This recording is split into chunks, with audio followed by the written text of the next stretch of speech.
السلام علیکم ورحمۃ اللہ وبرکاتہ۔ آپ دیکھ رہے ہیں ABC نیوز اردو۔ آج ہم جو بات کرنے والے ہیں اس ویڈیو میں تحریک-e-Lubaik پاکستان کے سربراہ سعد رضوی کے حوالے سے بات کریں گے۔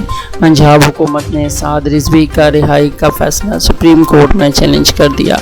پنجاب حکومت نے کالعدم تحریک-e-Lubaik پاکستان کے سربراہ سعد رضوی کو رہا کرنے کا حکم لاہور ہائی کورٹ کا فیصلہ سپریم کورٹ میں چیلنج کر دیا۔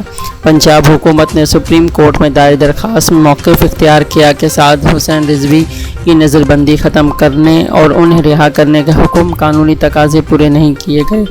درخواست میں کہا گیا کہ لاہور ہائی کورٹ کو نظر بندی کے بارے میں تفصیلی ریکارڈ بھی فراہم کیا گیا لیکن عدالت نے نظر بندی ختم کر دی۔